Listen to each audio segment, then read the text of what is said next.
Très bien. Bon, je pense qu'il est l'heure de commencer, il est 9h59, mais voilà, juste 10h, donc on peut commencer. Bonjour et bienvenue à toutes et à tous pour ce dernier culte du mois d'octobre. Alors je voudrais surtout ne pas non plus oublier les personnes qui nous visitent de manière ponctuelle. Je ne vois pas de visage nouveau. Et je voudrais également saluer ceux qui ceux qui vont nous regarder au travers de la retransmission en différé au travers des écrans. Alors, le psaume 133 nous rappelle ceci. « Oh, qu'il est agréable, qu'il est doux pour des frères de demeurer ensemble. Oh, qu'il est agréable, qu'il est doux pour des frères de demeurer ensemble. » Alors, j'espère que le sentiment du psalmiste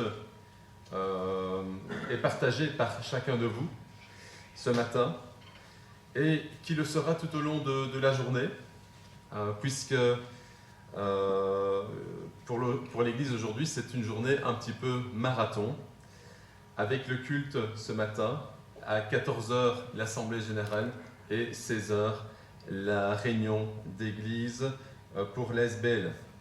Alors espérons qu'au terme de cette journée marathon, nous ne serons pas comme tous ces coureurs, ces marathoniens, qui arrivent en bout de course à la ligne d'arrivée, à bout de souffle, et espérons que nous ne perdrons aucun d'entre vous pendant ce marathon.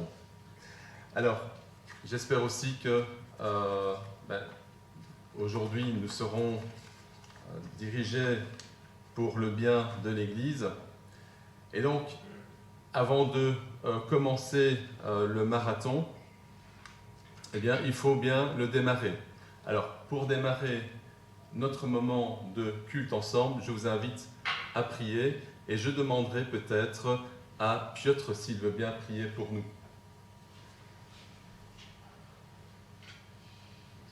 Seigneur notre Dieu, nous voulons te dire merci dès le matin. Merci parce que tu es encore présent parmi nous ce matin. Merci de nous avoir gardés et de nous avoir protégés et conduits dans ta maison. Et Seigneur, nous voulons passer ces instants sous ton regard pour apprendre encore de nouvelles choses de toi, pour encore grandir spirituellement dans ta connaissance. Et que ton amour nous entoure et nous guide pour les jours et les moments à venir. Et Seigneur, merci. Merci parce que tu es présent et que ta présence va nous faire du bien. Nous voulons te demander de réunir ces cultes et en toutes choses, dans les chambres, dans les lecture de la parole, que tout soit toute ta gloire et notre réconfort. Je te prie cela au nom de ton Fils et notre Sauveur Jésus-Christ. Amen. Amen. Merci Piotr. Alors, il faut savoir que le mot marathon a trouvé son origine dans la Grèce antique et fait référence à un fait historique reconnu et connu mondialement. Alors, il s'agit d'un messager grec qui aurait parcouru au prix de sa vie la distance entre la ville de Marathon et la ville d'Athènes pour annoncer la victoire des Grecs sur les Perses dans la ville de Marathon. Arrivé à bout de souffle, ce messager, il serait mort à un endroit que l'on appelle l'aéropage. Alors, gageons qu'au terme de cet après-midi, nous n'en arrivions pas à cette extrémité, mais que nous soyons, même si nous devons être à bout de souffle, que tout soit fait pour l'avancement du royaume de Dieu, pour sa gloire et dans un même esprit, que tous ensemble nous soyons animés par les mêmes sentiments. Alors, c'est ce que nous invite à faire le texte dans 1 Pierre, au chapitre 3 et verset 8. 1 Pierre 3, verset 8.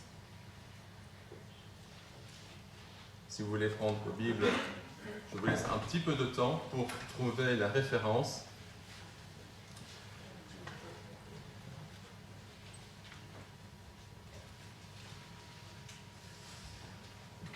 Donc 1 Pierre 3, verset 8, qui nous dit ceci. Enfin, ayez tous les mêmes pensées et les mêmes sentiments. Soyez pleins d'amour fraternel, de compassion et de bienveillance. Et je vais le relire tellement ce passage est fort et nous demande beaucoup de travail sur nous-mêmes. Nous sommes loin d'arriver au standard que Dieu veut que nous ayons, mais c'est une exhortation que Pierre nous demande. Il nous dit « Enfin, ayez tous les mêmes pensées et les mêmes sentiments. Soyez pleins d'amour fraternel, de compassion et de bienveillance. » Et on pourrait dire beaucoup de choses sur ce verset. Il pourrait faire l'objet d'un message, mais là n'est pas le but. D'autres textes viennent enrichir ce que dit Pierre, et on peut lire dans le texte aux Corinthiens, chapitre 1, verset 30, j'y arriverai, 10. Il ajoute ceci, donc Corinthiens 1, chapitre 10, « Je vous supplie, frères et sœurs, on n'oublie personne, frères et sœurs, par le nom de notre Seigneur Jésus-Christ, de tenir tous le même langage, qu'il n'y ait pas de division parmi vous, mais soyez parfaitement unis dans le même état d'esprit et dans la même pensée. » Alors, ce matin, nous allons, et tout au long de la journée, nous allons faire un marathon, mais que ce marathon, nous puissions le courir ensemble. Et dans cet esprit, que décrit le texte aux Corinthiens, je vous propose de chanter les 2 premiers cantiques. Pour ceux qui peuvent se lever, je vous invite à chanter ces cantiques debout. Et avant de chanter, je voudrais remercier aussi nos musiciens, à qui j'ai donné un moment difficile. Merci pour votre réactivité et nous espérons pouvoir associer nos belles voix à ce que les musiciens vont nous jouer. Alors les 2 premiers chants s'intitulent « Ensemble, nous pouvons chanter » et « Me voici Seigneur ». Je vais vous lever si le cœur vous en dit.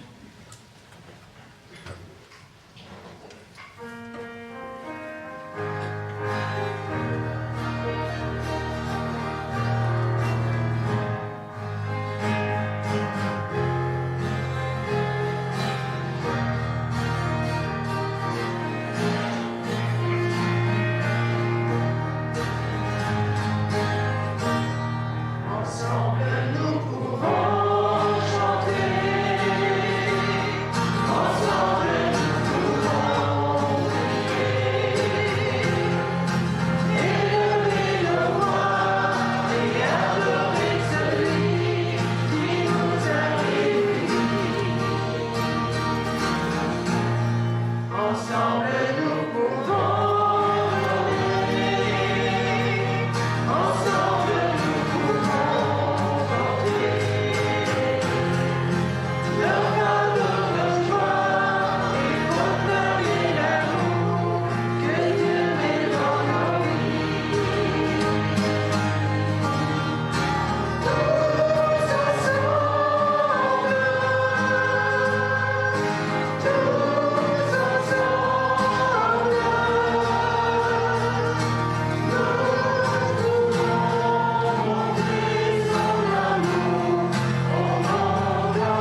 Voilà, vous pouvez prendre place.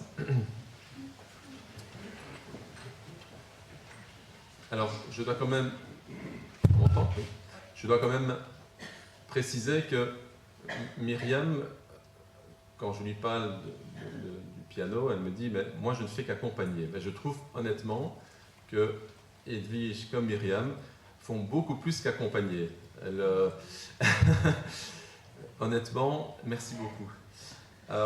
Alors, j'ai mentionné tout à l'heure le nom d'Aéropage. Alors, ce nom, parmi vous, vous l'avez certainement déjà entendu, mais peut-être qu'il est difficile de lui donner une définition, en tout cas de dire où cet endroit se trouve. Alors, l'aéropage, n'est normalement pas inconnu des chrétiens, puisqu'il est mentionné dans la Bible. Alors, je vous pose la question ce matin. Pourriez-vous me dire à quel endroit de la Bible se trouve l'aéropage ? Dans les Actes, exactement. Dans les Actes. Alors, d'un point de vue purement géologique, l'aéropage est une colline. C'est un énorme monolithe, un énorme rocher, un rocher de marbre gris, bleu, grévé de veinés de rouge, qui domine ce qu'on appelle l'Agora à Athènes. L'Agora qui est la place principale d'Athènes.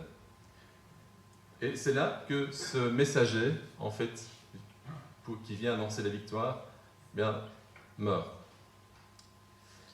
C'était non seulement un lieu géographique, mais également un lieu où s'exerçait le pouvoir judiciaire, si bien qu'il était appelé à l'époque le tribunal de l'aéropage.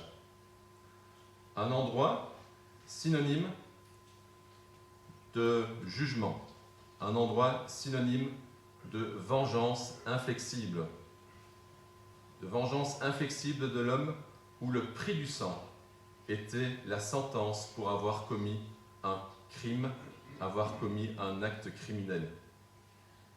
Et donc, ce n'est pas au hasard si à ce même endroit, Paul va se rendre et va prononcer un discours célèbre. Alors, ce n'est pas Paul qui se rend, on l'amène, lui, à l'aéropage, mais il va prononcer un discours célèbre qui est relaté, comme on l'a dit, dans les Actes des Apôtres, et dont voici un extrait au chapitre 17. Alors Paul, debout au milieu de l'aéropage, fit ce discours. « Citoyens d'Athènes, je constate que vous êtes en toutes choses des hommes particulièrement religieux. En effet, en parcourant la ville et en observant vos monuments sacrés, j'y ai trouvé en particulier un autel portant cette inscription « Ô Dieu inconnu ». Or, ce que vous vénérez sans le connaître, voilà ce que moi, je viens vous annoncer. Ce Dieu qui a fait le monde et tout ce qui s'y trouve, étant le Seigneur du ciel et de la terre, n'habite point dans des temples faits de mains d'hommes. Il n'est point servi par des mains humaines comme s'il avait besoin de quoi que ce soit, lui qui donne toute la vie, la respiration et toute chose. Il a fait que tous les hommes, sortis d'un seul sang, habitassent sur toute la surface de la terre, ayant déterminé la durée des temps et les bornes de leur demeure. Il a voulu qu'ils cherchassent le Seigneur et qu'ils s'efforçassent de le trouver en tâtonnant, bien qu'il n'est pas loin de chacun de vous, car en lui nous avons la vie, le mouvement et l'être. Et c'est dans cet endroit qui est synonyme de vengeance humaine, l'aéropage, où des jugements sont prononcés pour condamner. Paul va opposer la vengeance humaine à la clémence de Dieu. Cette clémence est celle que le dictionnaire définit comme la vertu qui pardonne les offenses et vient ôter le châtiment que nous méritons. Oui, cette vertu, elle nous lave, elle nous purifie, elle nous rend propres aux yeux de Dieu. Aujourd'hui encore, Dieu, au travers de Jésus-Christ, son Fils, démontre sa clémence, son amour envers nous. Le temps est compté. Jésus revient bientôt. Le monde, toutefois, est entêté dans son refus de reconnaître et suivre ce Jésus. Et pourtant, le temps est compté. Dieu revient pour juger sa création. Nul, bien sûr, ne connaît ni l'heure, ni le jour de son retour. Mais ce qui est sûr, c'est que lorsqu'il viendra pour juger les hommes, ce sera trop tard. C'est ce que le verset 30 nous rappelle. Dieu, toujours dans le même chapitre, Dieu, sans tenir compte des temps d'ignorance, annonce maintenant à tous les hommes, en tout lieu, qu'ils aient à se repentir, parce qu'il a fixé un jour où il jugera le monde selon la justice, par l'homme qu'il a désigné, ce dont il a donné à tous une preuve certaine en le ressuscitant des morts. Lorsqu'ils entendirent parler de résurrection un peu plus loin, les uns se moquèrent et les autres dirent « Nous t'entendrons là-dessus une autre fois ». Ainsi Paul se retira du milieu d'eux, c'est-à-dire de l'aréopage. Quelques-uns néanmoins s'attachèrent à lui et crurent. Denis, l'aréopagiste, une femme nommée Damaris et d'autres avec eux. Aussi, nous sommes invités en tant qu'Église à nous rassembler pour prier, chercher sa face et implorer sa grâce pour tous ces hommes qui se perdent, pour les membres de nos familles qui restent indifférents, insensibles, peut-être moqueurs au message de l'Évangile. Alors, avant que la trompette sonne, avant que la trompette de Dieu ne soit entendue,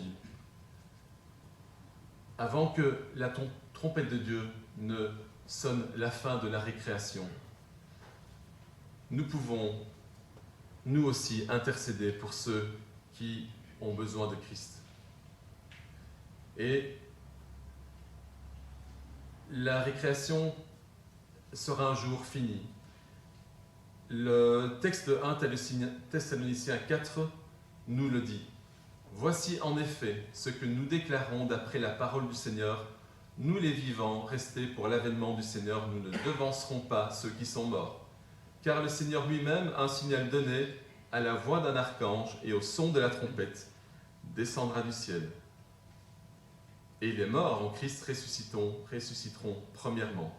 Ensuite, nous les vivants, qui serons restés, nous serons tous ensemble enlevés avec eux sur des nuées, à la rencontre du Seigneur dans les airs. Et ainsi, nous serons toujours avec le Seigneur. Consolez-vous les uns les autres par ces paroles. Alors la trompette un jour va sonner, mais elle sonne encore aujourd'hui. Dieu, on le voit dans la Bible, quand il parle de la trompette, c'est pour annoncer des choses, c'est pour remettre de l'ordre dans le peuple d'Israël. Et nous sommes aujourd'hui aussi invités à chanter ce chant qui nous dit « La trompette sonne ». Et c'est un moment que je voudrais partager avec vous. Donc chantons le cantique « La trompette sonne » et vous pouvez bien sûr vous lever pour ce troisième cantique « La trompette sonne ».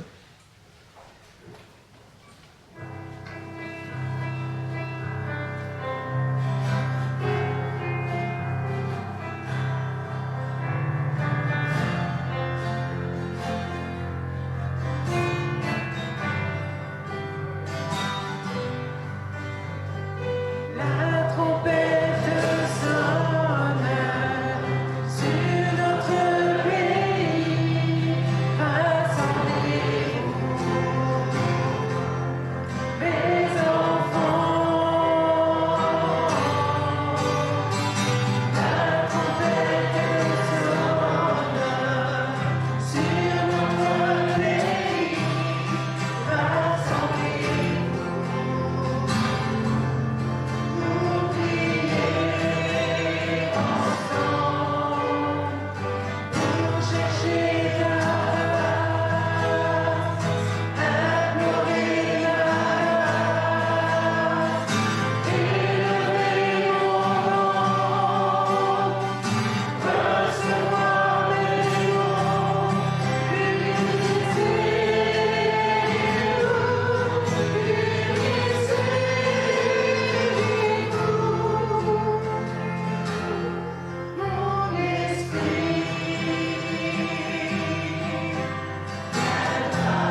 vous asseoir.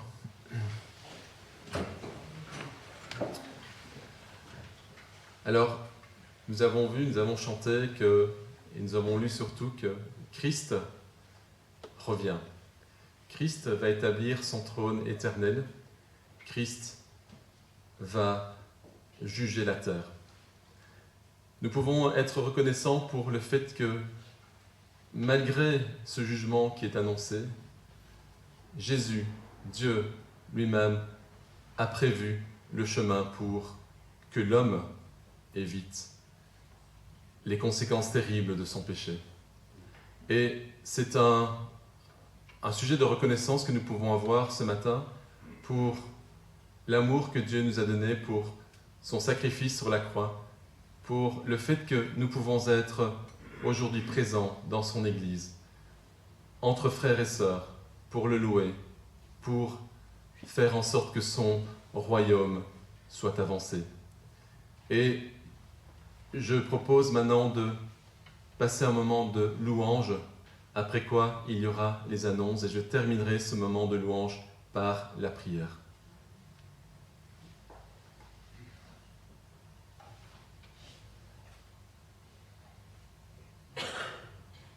Seigneur Jésus, je veux te remercier pour le chemin que tu m'as montré pour aller au Père. Merci Seigneur pour cette croix qui a été dressée, cette croix de Golgotha. Seigneur, où tu as donné ta vie. Tu as donné ta vie, Seigneur, pour moi. Et Seigneur, je veux te louer, Seigneur, pour cela. Comment te dire merci, Seigneur, pour ce don, Seigneur, que tu me fais. Seigneur, que ton nom, Seigneur, soit béni dans ma vie, que ton nom, Seigneur, soit exalté, que ton nom, Seigneur, soit élevé. Seigneur, que je puisse, Seigneur, t'être reconnaissant tout au long de mes jours. Parce que, Seigneur, il n'y a rien de plus beau, Seigneur, que ce que tu as fait. Merci, Père, parce que tu nous permets de venir dans ta maison pour élever nos voix, pour te chanter, pour te louer, pour t'adorer. Merci, Père, pour cela. Au nom de Jésus-Christ. Amen.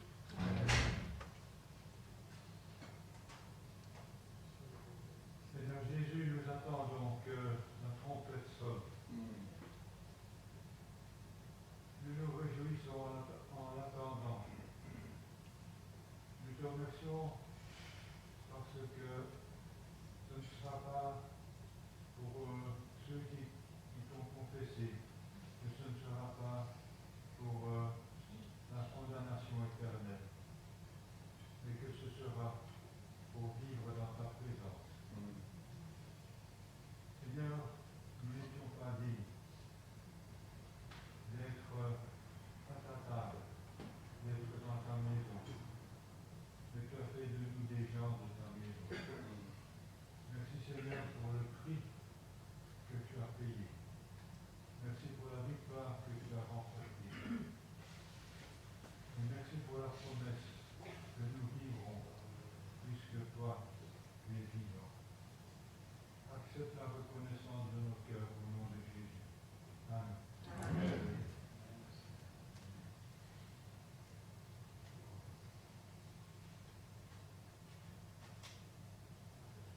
Seigneur, je te loue pour cet immense sacrifice. Ton sang a coulé pour nous. Ton sang qui purifie. Où tu me penses. Sois loué, béni. Sois loué. Sois glorifié. Sois béni. Amen. Seigneur Jésus, merci de ta revenue. Sois béni éternel devant toi. Amen. Amen.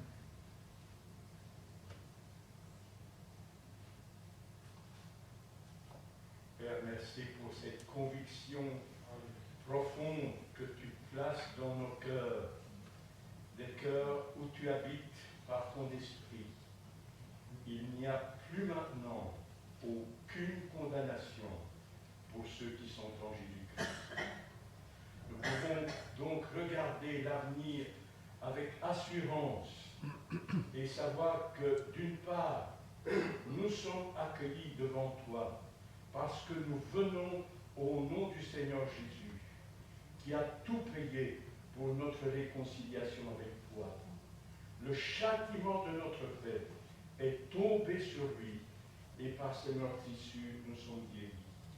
Seigneur notre Dieu, c'est lui qui a payé le plein prix. Et à cause de son sacrifice, de son sang précieux, qui a coulé une fois pour toutes, dont la valeur est éternelle, encore aujourd'hui pour celui qui s'approche de toi, notre Dieu, par Jésus-Christ, il y a la garantie, si nous confessons, s'ils confessent leurs péchés, d'être pardonnés, parce que le sang de Jésus-Christ les purifie de tout péché. Seigneur notre Dieu, quelle grâce de maintenant pouvoir lever les yeux, non plus vers la terre qui se détruit, mais vers un lieu qui est béni, céleste et glorieux. C'est là où Jésus est entré. Il nous prépare une place. Et la conviction qu'il nous donne dans sa parole, là où je suis, bientôt vous y serez aussi. Quand la place sera prête, quand l'Église, toujours en chantier, sera terminée, alors tu viendras chercher celle pour qui tu as donné ta vie, ton Église, ton épouse, et tu la raviras dans la maison du Père. Seigneur notre Dieu, béni sois-tu pour cette espérance glorieuse qui est la nôtre. Et comme nous l'avons chanté, il y en a encore tellement qui ne t'appartiennent pas et qui ont besoin d'entendre, de réentendre le message de la bonne nouvelle du salut, qu'il n'y a plus de condamnation pour celui qui s'approche de Jésus-Christ et le reçoit. Alors Seigneur, nous avons chanté tantôt, fais-nous révéler tes plans et envoie-moi là où tu le voudras. Entends Seigneur cette prière que nous avons formulée devant toi. Prends-nous au sérieux dans cela, Seigneur, pour la bénédiction de chacun des nôtres, pour qu'il soit avec ceux qui vont s'envoler vers la maison du Père. Seigneur, reçois notre prière et aussi nos actions de grâce pour la gloire de ton nom. Amen. Amen. Merci Seigneur pour la foi, parce que tu as dit cette chose merveilleuse. Tout est accompli. Je te remercie Seigneur, parce que tout est accompli. Nous voulons encore, Seigneur, faire ta volonté et te glorifier à travers tout ce que tu nous demandes de faire, tout ce que tu déposes sur nos cœurs. Parce que tout est accompli, Seigneur, nous voulons vraiment te glorifier dans le nom de Jésus. Amen.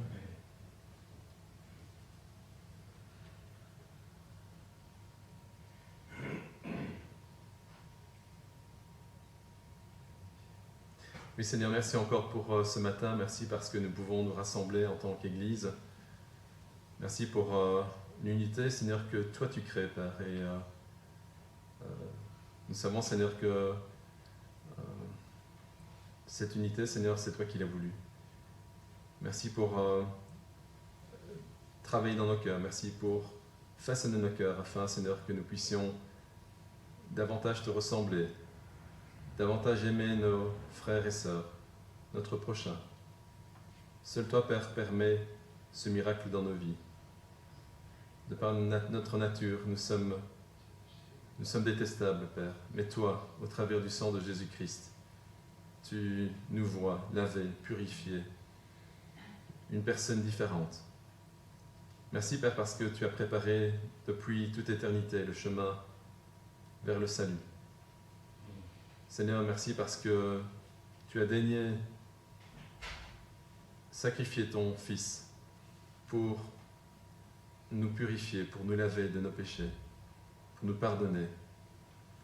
Et Seigneur, nous voyons, Seigneur, autour de nous, combien le monde est dur, combien le cœur des hommes est dur, combien le désir de l'homme est porté vers lui-même et non pas vers l'autre. Et Seigneur, en tant qu'Église, Seigneur, nous voulons prendre le pas de travers, montrer notre différence et montrer, Seigneur, notre désir d'aimer l'autre, de mettre de côté notre individualisme, notre égocentrisme, notre nombrilisme. Père, que nous puissions t'honorer dans nos vies par nos comportements. Merci, Père, pour le fait, Seigneur, que tu travailles, tu agis par ton esprit dans nos cœurs. Merci parce que tu désires que nous remportions la victoire, comme ce coureur que la Bible relate. Courez vers le prix. Ça, c'est notre espérance et notre volonté. Père, bénis encore le reste de ce culte. Bénis celui qui apportera ta parole, que les paroles qui sortent de notre bouche puissent être les tiennes et qu'elles puissent pénétrer nos cœurs comme un glaive pénètre la chair. C'est là ma prière en ton nom, Jésus. Amen. Alors, je ne sais pas s'il y a des annonces, Jean-François, tu veux les afficher peut-être? Je ne sais pas si tu as prévu un slide à cet effet. Pas grand-chose, l'AG. Voilà, donc ça je pense que tout le monde est au courant pour les membres. Réunion de prière à 19h30, donc jeudi. Donc dimanche, évidemment, le culte aura toujours bien lieu. Alors il y a également donc ici à l'avant la collecte pour les boîtes pour les collectes se trouve donc à l'avant, donc il y a une boîte pour l'offrande, une boîte pour la mission. Et aussi, il nous a invités de prier pour tous ceux qui sont malades, qui ne peuvent pas se déplacer, qui ont des difficultés. Et pensons, Seigneur, bien sûr, à Antonio, à Paolo, pardon, et à d'autres personnes. Nous sommes heureux de voir certaines personnes revenir malgré le grand âge. Et voilà, donc est-ce qu'il y a encore d'autres annonces? Alors, vendredi, je pense, notre sœur Louise se fait opérer. D'accord. Donc on nous a demandé de faire l'annonce pour qu'on puisse prier pour elle. Je sais qu'il y a aussi Sarah qui subit 2-3 tests cette semaine, donc qu'on puisse prier pour elle aussi, que les médecins puissent trouver ce qu'elle a. D'accord, ok, très bien. Oui, Edouard? Oui, alors heureux aussi de revoir notre sœur Angela, Ah. notre femme. Ouais, c'est gentil, merci. On n'a pas vu depuis quand même pas mal de temps. Ouais, voilà. Merci beaucoup. Donc voilà, je pense que Ernest aussi, oui, Ernest. Donc toutes les personnes malades que je n'ai pas citées, mais bien sûr que vous connaissez. Et donc nous pouvons les garder dans nos pensées, dans nos prières. Alors, avant de passer au message de ce matin, donc nous aurons encore un dernier chant. Mais je voudrais terminer peut-être ma présidence en disant que, alors je vais mettre mes lunettes, excusez-moi, la nature qui nous environne et que Dieu a créée nous donne de nombreux exemples de vie en communauté ou de vie communautaire, comme on l'appelle. Cette vie de communion que nous devons vivre les uns avec les autres au sein de l'Église est reflétée dans la création. Dieu nous donne de nombreux exemples. Parmi elles, on peut compter les fourmis. Alors les fourmis, il y en a de toutes les sortes. Leur nombre est estimé à 10 000 milliards sur la Terre. Et parmi elles, on retrouve des reines, on retrouve ce qu'on appelle les mâles, les soldats et les ouvrières. Chacune d'elles a une fonction bien précise, comme c'est le cas pour nous dans l'Église. Chacun d'entre nous avons une fonction bien précise. Certains à la musique, d'autres au nettoyage, certains au café, à la sono, et j'en passe. Donc, chacune de ces fonctions, chacune de ces fourmis, a une fonction bien précise. Celle d'assurer la survie et le bon fonctionnement de la colonie. Alors, vous voyez directement l'analogie que j'ai faite avec les fourmis pour l'Église. La parole elle-même va jusqu'à citer les membres de notre corps pour la comparer au corps du Christ, qu'est l'Église. On peut citer par exemple Romains chapitre 12, versets 4 à 5, qui nous dit « En effet, de même que nous avons plusieurs membres dans un seul corps, et que tous les membres n'ont pas la même fonction, de même, nous, qui sommes plusieurs, nous formons un seul corps en Christ. Et nous sommes tous membres les uns des autres, chacun pour sa part. » Un autre passage de la Bible va dans le même sens et nous dit ceci dans 1 Corinthiens 12, 12. « Le corps forme un tout, mais a plusieurs organes. Et tous les organes du corps, malgré leur grand nombre, ne forment qu'un seul corps. Il en va de même pour Christ. » Ce qui est le plus marquant chez les fourmis vient du fait qu'il s'agit d'insectes sociaux qui vivent en colonie. Elles vivent en collectivité, on pourrait le paraphraser comme ça.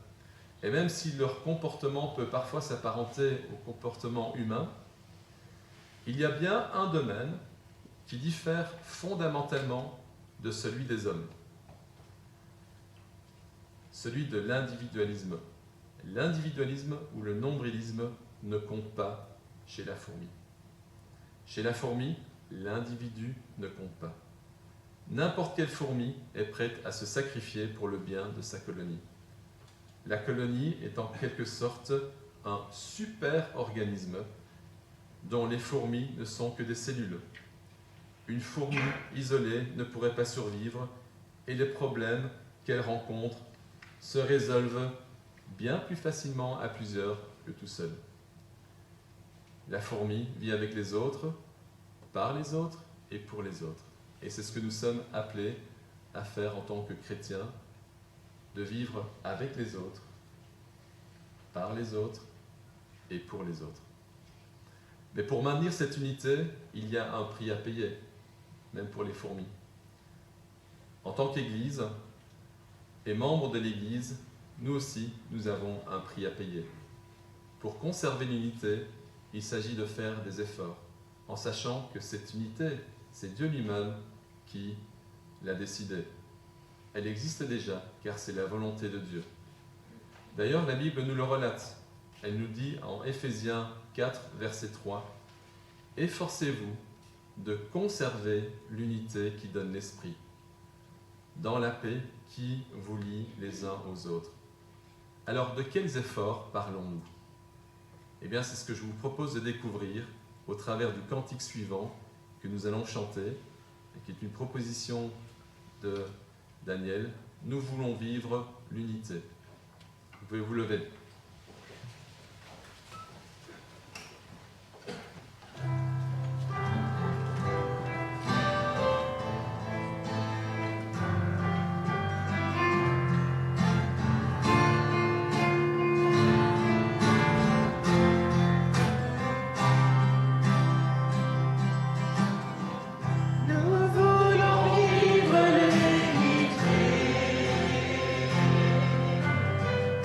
Est-ce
demanderai peut-être à quelqu'un de bien vouloir prier pour le message que Daniel va nous apporter. Donc, je laisse libre.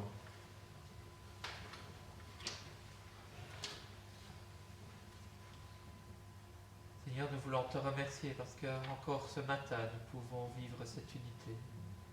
Mais Seigneur, à travers ton message, nous pouvons encore t'entendre nous parler, nous expliquer ce que tu désires de nous. Et Seigneur, nous voulons ce matin être à l'écoute. Ouvre le cœur de tes enfants et que notre esprit soit ouvert et réceptif à ta parole. Merci de bénir notre frère Daniel qui va nous apporter ta parole ce matin. Amen. Amen.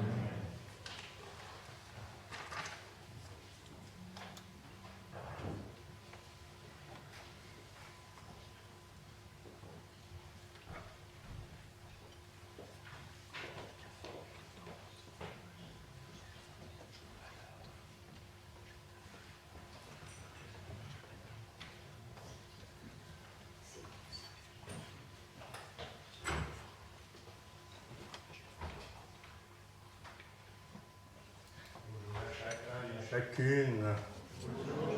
Oui, voilà. Le fait d'être là prouve que Dieu est un Dieu de grâce qui nous a conduits jusqu'à ce lieu pour être ensemble et pour le prier, le louer et écouter sa parole. Merci à Nathan pour sa présidence. Et elle cadre avec ce que je voudrais partager avec vous, puisque le texte proposé dès le début que nous avons partagé sera l'objet de notre réflexion ce matin de la part de Dieu. Et le texte qui est lu, je le relirai, mais je voudrais appuyer sur une parole qui est dans ce texte, parce que vous avez été appelés. Il y a bien aimé un appel qui est sur chacune de nos vies, et en particulier l'appel à vivre l'unité pour la gloire de Dieu et pour le témoignage autour de nous. Il y a 35 ans,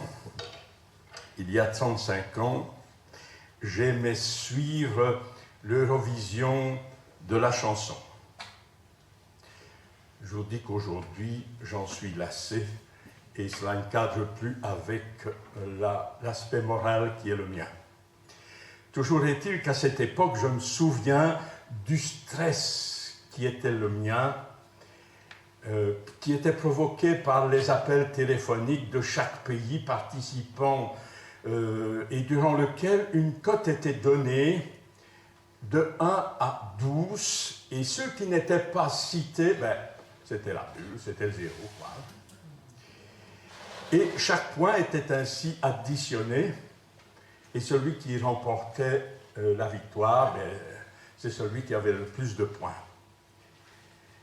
J'ai souvenir, parce que je suis belge, j'ai souvenir de la fameuse note de malédiction Belgium 1 point.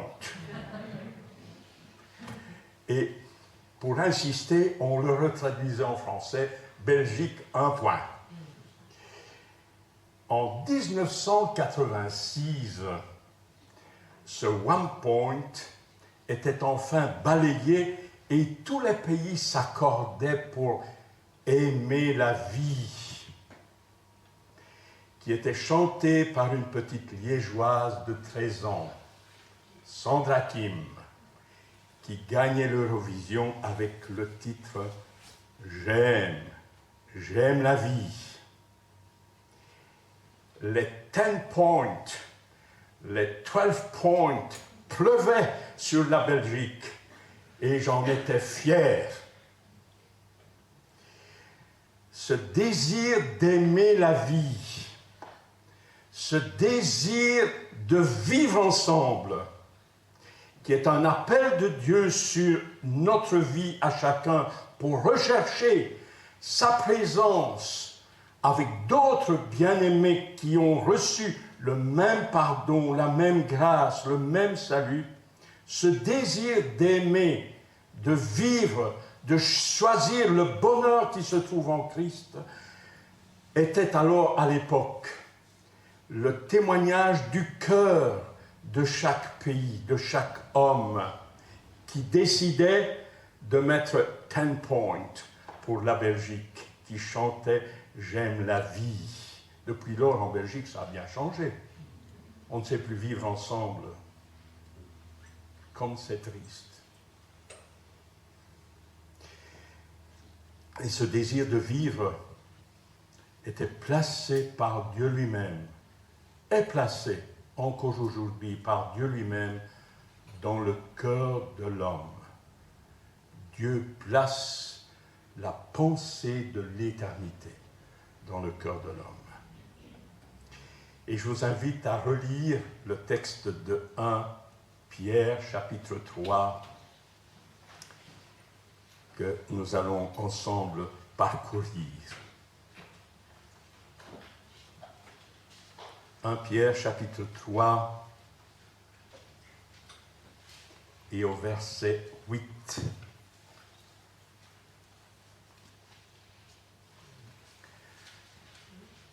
Enfin, soyez tous animés des mêmes pensées et des mêmes sentiments, pleins d'amour fraternel, de compassion, d'humilité.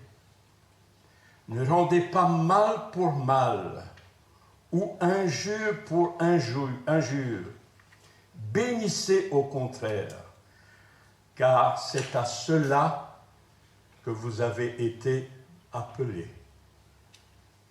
J'aimerais souligner cette fin de phrase parce qu'elle pose sur chacune de nos vies et elle est posée par Dieu lui-même pour l'Église, car c'est à cela, à cette unité, que vous avez été appelés, afin d'hériter la bénédiction.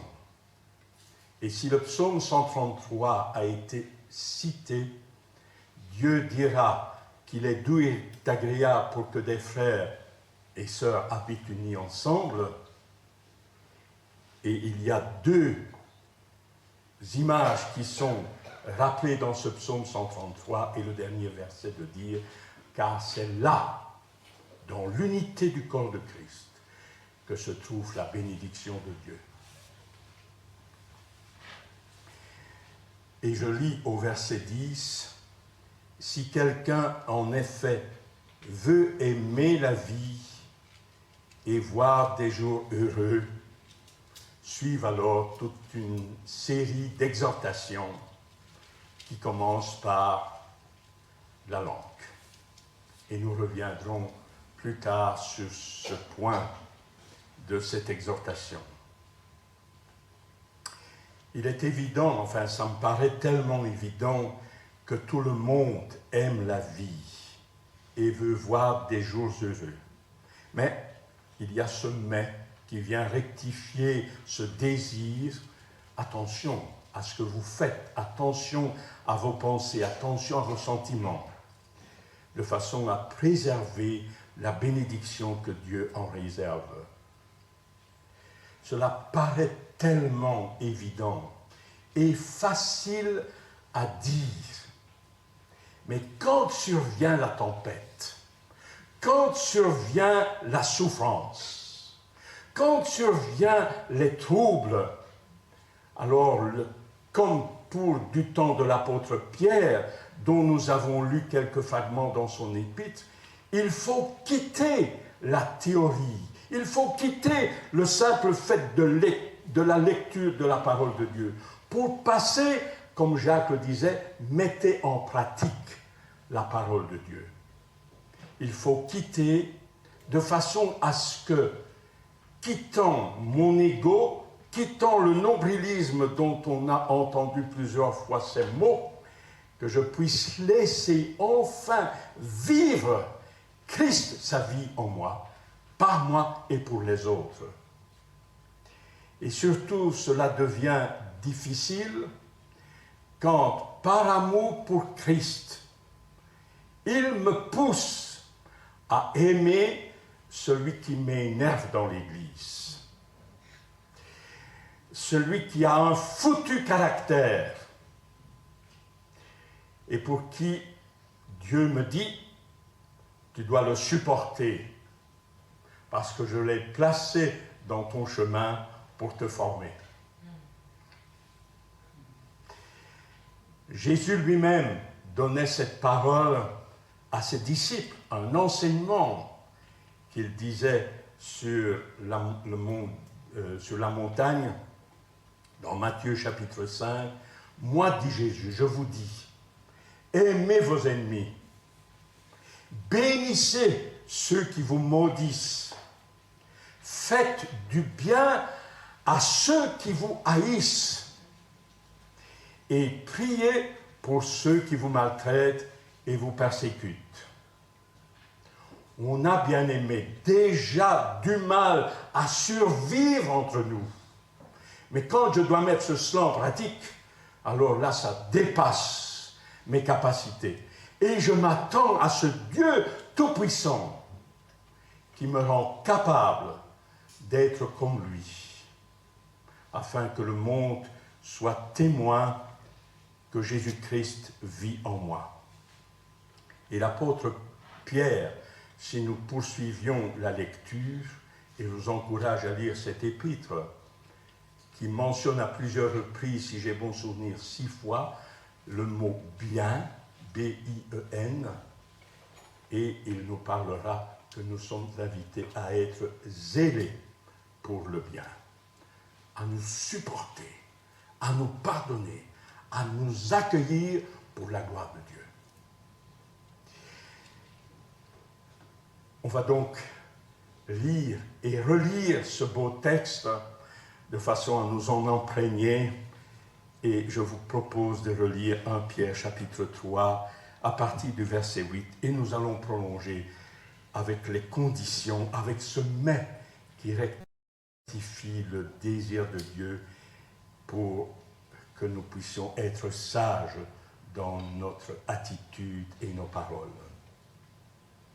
Je relis au verset 8 de 1 Pierre chapitre 3. Soyez tous d'un même sentiment, plein de sympathie, fraternel, compatissant, humble, ne rendant pas mal pour le mal, ni outrage pour outrage, mais au contraire, bénissez, parce que vous avez été appelés à ceci, à tout ce que nous oublions. C'est que vous héritiez alors de la bénédiction.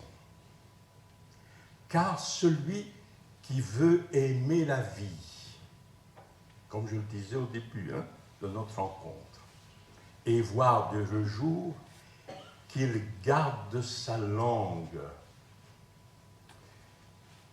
Peut-il sortir de ma langue des paroles de bénédiction et de malédiction? Y aurait-il deux sources en moi qui fait que de cette langue je mets le feu et puis je l'étouffe avec de l'eau? C'est ce que l'apôtre Jacques nous enseigne. Je reprends. Qu'il garde sa langue du mal, qu'il garde ses lèvres de la tromperie, qu'il se détourne du mal et fasse le bien, qu'il recherche la paix et la poursuive, car les yeux du Seigneur sont sur les justes et ses oreilles sont attentives à leurs supplications. Mais la face du Seigneur est contre ceux qui font le mal. Et qu'est-ce qui vous fera du mal si vous êtes imitateur de celui qui est bon? nous arrêtons là la lecture. Et je voudrais, pour commencer, souligner ces 2 premiers mots du verset 8. Soyez tous. À qui s'adresse cette exhortation que nous venons de lire et ces encouragements? Pas l'un plus que l'autre. Chacun est interpellé parce que devant Dieu, étant enfants de Dieu, nous sommes tous égaux pour pratiquer sa parole. Nous sommes tous serviteurs de Jésus-Christ et de son corps qui est l'Église, dont l'un est une petite partie de l'Église universelle que Jésus-Christ construit et qui est précieuse à ses yeux.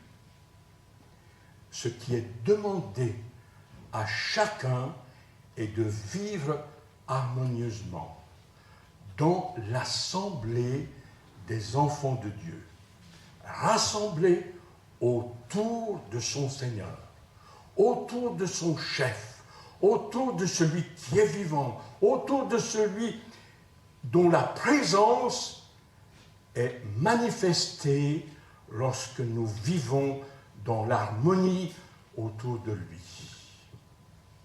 Chaque membre du corps de Christ doit aimer comme Christ a aimé l'Église. Chaque membre doit aimer parce qu'il a reçu en lui, par le Saint-Esprit, l'amour divin. L'amour de Dieu a été déversé, dira Paul aux Romains, par le Saint-Esprit dans nos cœurs. Et dès lors, si nous n'avons aucun obstacle dans nos pensées, dans nos vies, le Saint-Esprit peut alors agir puissamment au travers de nous pour révéler la vie de Christ. Il nous appartient donc, c'est ce que Pierre dira, à mettre nos pas dans l'empreinte des pas de Jésus, à refléter dans nos attitudes, dans nos paroles, la personne du Seigneur Jésus. Son cœur doit être mon cœur, ses sentiments doivent être mes sentiments, sa compassion doit être ma compassion, son humilité doit être mon humilité, sa vérité doit être ma vérité, sa douceur et sa fermeté, lorsqu'il s'agit de la gloire de son Dieu et Père, doit être la nôtre. Quel programme, bien-aimés, nous avons devant nous pour que cette unité plaise et devienne la mélodie pour le cœur de notre Dieu. Les hommes autour de nous, les enfants en particulier, voient nos gestes, entendent nos paroles, et ils savent mieux que quiconque discerner s'il y a un décalage entre ce que nous pratiquons et ce que nous disons. Le décalage entre nos actes et nos paroles doivent disparaître. Il faut passer de la théorie à la pratique. Tous ensemble et chacun individuellement devons prendre conscience que nous sommes l'écrin dans lequel Jésus-Christ vit. Quand je suis à la vitrine d'un bijoutier, pensez-vous que l'on met l'accent sur l'écrin qui est fabriqué avec un vulgaire velours noir? L'écrin est là pour mettre en valeur le bijou. Bien-aimés, nous sommes l'écrin de Dieu, dans lequel le bijou, son bijou, a été déposé, à savoir Christ lui-même. Et nous sommes à la fois dans nos gestes, dans nos paroles, nous sommes invités à refléter ce bijou précieux au cœur de Dieu qui est son Fils bien-aimé. Chaque disciple est habité par Jésus-Christ. Quel privilège! Mais quelle responsabilité! Il y a, non, je reprends ma phrase, personne ne voit plus Dieu dans ce monde. Il est même absent des pensées des gens de ce monde. Il y a 2000 ans, le Fils de Dieu est venu révéler Dieu, son Père. Après l'œuvre de la rédemption, le Seigneur Jésus est retourné dans la gloire, d'où il était venu. Il nous a donné son esprit et il nous invite à révéler en tant qu'individu et en tant que communauté, qu'Église, les qualités de son Fils bien-aimé. Même sentiment, plein de compassion, plein de sympathie, humble, ne rendant pas mal pour mal. Et l'apôtre Pierre, dans le deuxième livre, je le souligne, le deuxième chapitre disait ceci: lui qui injuriait ne rendait pas d'injure, lui qui maltraitait ne faisait point de menace, mais il s'en remettait à celui qui juge justement, parce qu'il a porté lui-même nos péchés en son corps sur le bois, afin que, morts au péché, nous vivions pour la justice, lui par les meurtrissures duquel nous sommes guéris.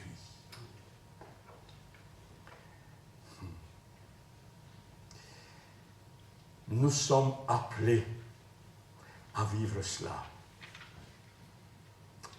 J'ai été voir dans plusieurs traductions et c'est intéressant de voir de quelle manière certains traduisent ces quelques versets et qui mettent en évidence l'importance de cette unité dans l'Église et de l'effort que nous avons à faire pour la conserver. Il y a donc, bien-aimés, un appel sur chacun. Bien sûr, un appel sur chaque homme. Et je voudrais le souligner ici.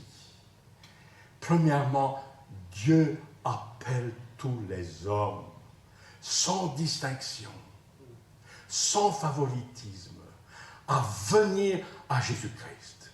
Dieu ne veut qu'aucun homme périsse, mais que tous parviennent à la repentance, que tous soient sauvés.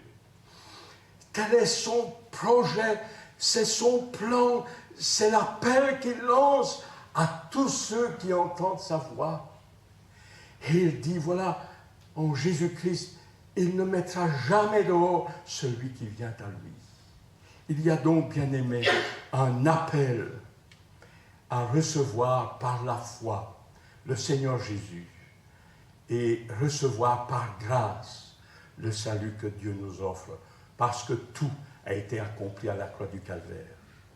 Mais dès que nous sommes nés de nouveau, nous sommes appelés à mettre en œuvre le salut merveilleux, à montrer à ce monde ce noble rang d'enfants de Dieu, ce noble rang d'héritiers de Dieu et de co-héritiers de Christ. Nous sommes invités à montrer que nous ne sommes plus de ce monde, mais que nous sommes des citoyens du ciel, et que l'Église ici n'est qu'une ambassade de ce royaume éternel. Quand les gens rentrent, ils devraient sentir le parfum du ciel dans ce lieu où il n'y a plus de bagarre, où on s'aime réciproquement, où on se supporte, où on a de la compassion les uns pour les autres. C'est cela, bien-aimés, vivre dans l'unité. Et cet appel à vivre ensemble est difficile. Ça mériterait... Voilà, j'ai recherché toutes les occasions où Dieu révèle dans sa parole l'appel qu'il place sur son enfant, sur l'Église. J'en souligne simplement deux qui cadrent avec l'aspect d'unité. 1 Pierre chapitre 2, toujours dans l'épître de Pierre, lui un peu le révolté, là, l'extravagant, le fougueux. Voilà, c'est pas étonnant qu'il nous parle de suivre le Seigneur Jésus. Et voilà ce qu'il nous dit, 1 Pierre chapitre 2, verset 9. Vous, au contraire, en parlant de l'Église, constituée des gens des nations comme du peuple juif, il n'y a plus de barrière entre nous. Vous êtes une race élue, vous êtes un sacerdoce royal, vous êtes une nation sainte, vous êtes un peuple acquis, en un mot, acquis, nous appartenons à Jésus-Christ, mais acquis, racheté à grand prix, afin que vous annonciez les vertus, les gloires de celui qui vous a appelé des ténèbres à son admirable lumière. Bien-aimés, ce matin, entre nous, devant Dieu, nous avons rappelé les gloires de son Fils, qui a accepté de venir parmi nous et de prendre la position de Fils de l'homme pour nous racheter, pour payer de sa vie la dette que nous avions contractée à cause de la chute de nos péchés. Et nous avons rappelé, dans un élan de louange et d'adoration, ce que le Fils de Dieu est pour nos cœurs. Nous avons annoncé les vertus, mais nous sommes invités à l'annoncer à l'extérieur, parce qu'il y en a encore à sauver. Le Seigneur, bien sûr, il est proche, et nous sommes invités à dire à ce monde que nous-mêmes, nous sommes passés des ténèbres à la lumière, que nous sommes passés de la mort éternelle spirituelle à la vie éternelle et spirituelle, et que l'appel est sur eux. 1 Corinthiens chapitre 1 verset 9. Dieu est fidèle, lui qui vous a appelés à la communion de son Fils Jésus-Christ, notre Seigneur. Bien-aimés, nous sommes appelés à vivre dans la communion, appelés à vivre dans sa lumière. Et s'il y a un obstacle à cette lumière qui doit nous inonder, ce n'est pas une règle, mais il y a un remède.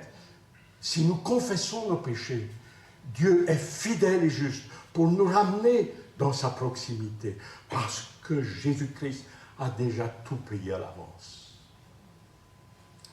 Nous sommes donc appelés à vivre dans la communion, dans sa lumière, avec le reflet d'être dans la communion entre nous. Parce que nous formons un seul corps. En voyant Angela, le pied ne dira pas, je ne sais pas comment c'est dit dans le Corinthiens 12, mais le pied ne dira pas à l'œil, écoute, je n'ai pas besoin de toi.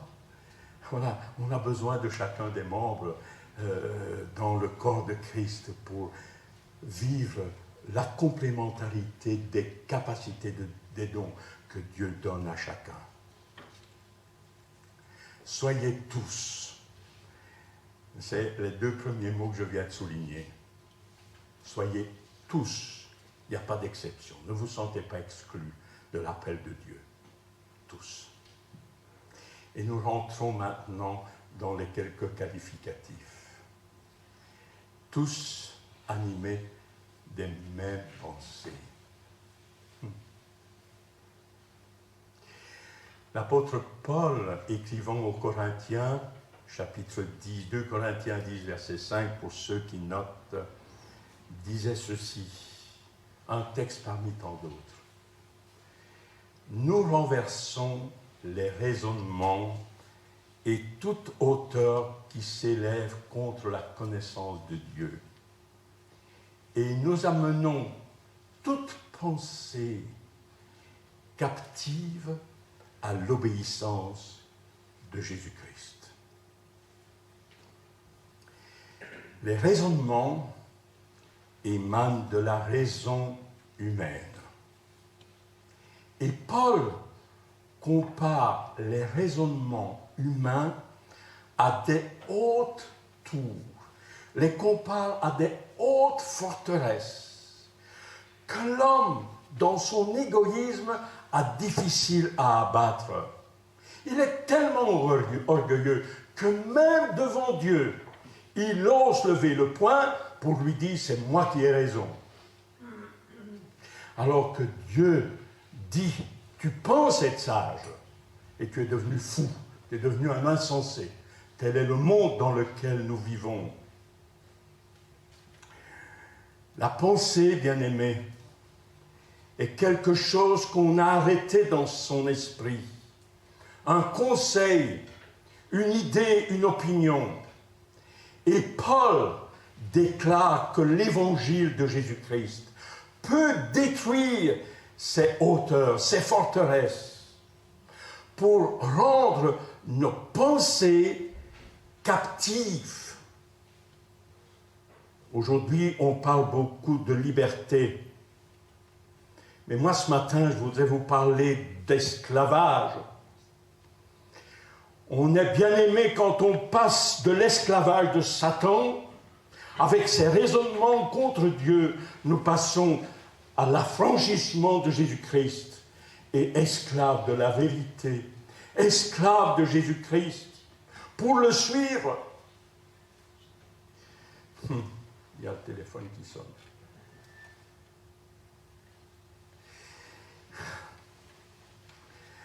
Et Paul décrit cela de manière merveilleuse. L'homme né de nouveau doit cesser d'être indépendant de Dieu et constamment demander conseil auprès de son Dieu dans toutes les activités, dans toutes les paroles qu'il a à prononcer. J'ouvre une parenthèse parce que cela me fait sourire, mais dévoile le sérieux d'un frère que j'ai connu. Ce frère avait un trou à son pantalon. Et son épouse disait toujours, va acheter un pantalon. Et sa réponse, bien sûr, bon, il a été acheter un pantalon, hein, soyons honnêtes. Hein. Il disait toujours à son épouse, refais le trou. Parce que j'attends le conseil de mon Père, de mon Dieu, pour savoir si l'argent que j'ai en poche, c'est pour mon pantalon ou pour le royaume de Dieu. Il faut savoir choisir. Même sentiment. Prenez mon joug sur vous, disait Jésus, et recevez mes instructions parce que je suis doux et humble de cœur.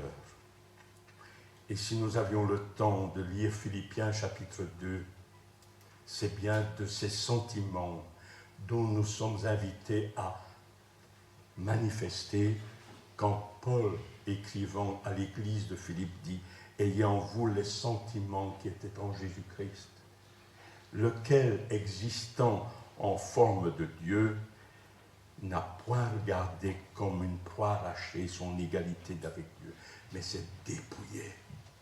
Il est devenu homme parmi les hommes. Né du Saint-Esprit, bien sûr. Donc il n'a pas connu ni conçu le péché, mais il est devenu homme, connaissant les limites de la nature humaine. Il a eu faim, il a eu soif, il a été fatigué, il a été dans l'angoisse. Il s'est anéanti et étant sur la terre, ayant été dépouillé, ayant caché sa nature divine sous l'apparence d'un corps semblable au nôtre, il s'est humilié. On a craché sur lui, on lui a tiré le poil de la barbe, on l'a flagellé. Lui-même s'est considéré, je suis un ver et non un homme. Il a porté la croix, on lui a mis une couronne d'épines. Bien-aimé, il s'est humilié jusqu'à la mort honteuse de la croix.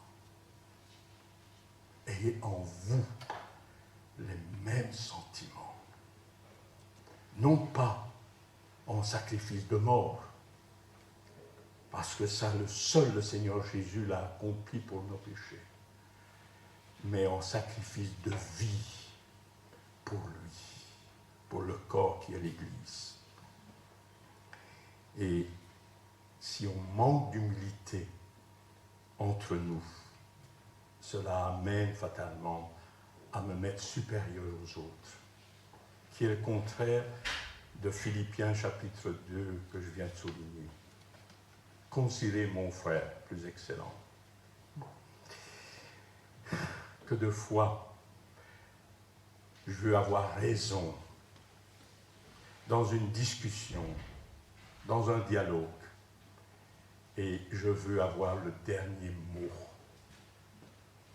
alors qu'il faudrait le laisser dans ma poche, le dernier mot, en demandant à Dieu lui-même de faire la lumière.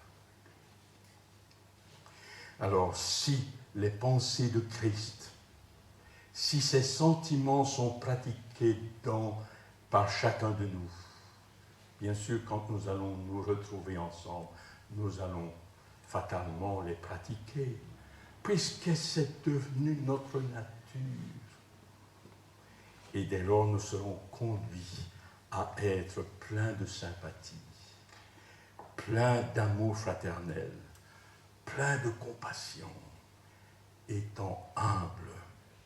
Bien-aimés, si nous avons goûté la sympathie de Christ pour nos infirmités, si nous avons goûté sa bonté à nous pardonner, à nous faire grâce pour nos péchés, si nous avons goûté le secours de Dieu dans nos épreuves, si nous avons goûté que ses compassions ne sont pas à leur terme et que ses bontés se renouvellent chaque matin pour nous, si nous avons goûté que sa fidélité est grande, si nous avons goûté qu'il est lent à la colère et qu'il est riche en bonté, alors nous serons comme lui pour la gloire de Dieu dans ce monde.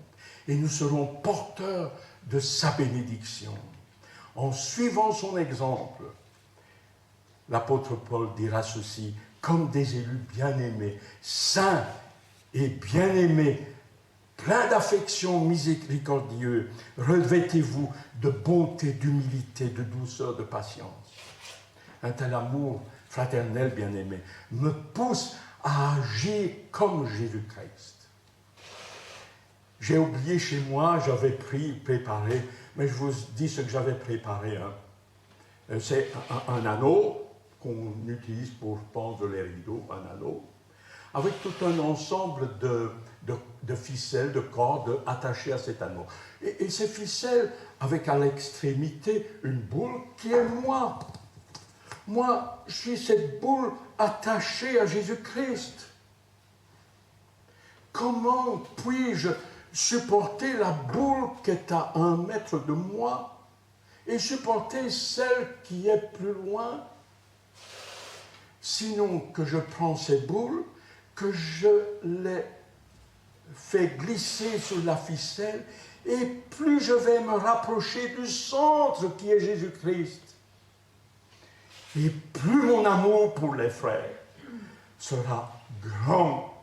Bien-aimé, la source de l'unité, elle est dans le fait de m'approcher de Jésus-Christ et d'en faire le centre de ma vie. Et dès lors, la réalité de cette vie sera plénitude dans ma vie. Comme Jésus le disait, des fleuves d'eau vive couleront alors de notre sein pour la bénédiction de l'Église. J'aurais souhaité parler de la langue. Attention à la langue. Hein. Un petit truc là. Hein. Mais on oublie parfois de la mettre en poche. On oublie qu'elle sait mordre. On oublie que dans nos bouches, il y a des dents. Et c'est aux Galates que Dieu dit, ne vous mordez pas l'un l'autre. Conclusion. Dommage, mais voilà. Il faut conclure. Quelle est l'approbation de Dieu quand il me voit vivre et quand il nous voit ensemble? Glenn, 1 point. Glenn, 12 points. Ça, c'est Dieu qui le dit. Et par sa parole, il en amène la certitude dans mon cœur pour que je puisse réévaluer mon cheminement, pour que notre vie, ma vie, notre vie soit une mélodie pour son cœur. Alors, si Dieu se réjouit de voir les caractères de Christ vécus en chacun et au milieu de nous, s'il voit que nous sommes pleins de compassion, que nous vous sommes bienveillants, s'il voit que nous savons garder notre langue, s'il voit que nous savons nous détourner du mal pour pratiquer le bien, s'il voit que nous recherchons et poursuivons la paix, alors en agissant ainsi, la bénédiction est assurée, parce que c'est là que Dieu l'amène, pour chacun de nous, et pour le témoignage de l'Église à l'extérieur. Que le Seigneur bénisse sa parole et qu'elle devienne réalité dans chacune de nos vies. Amen. Amen.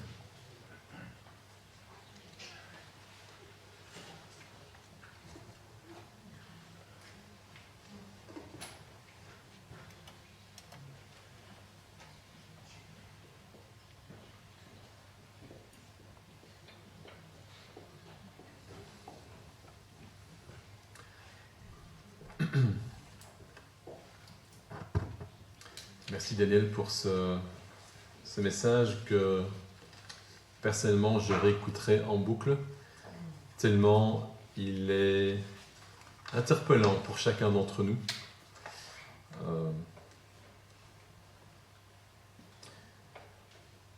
Rien à ajouter d'autre, tout a été dit.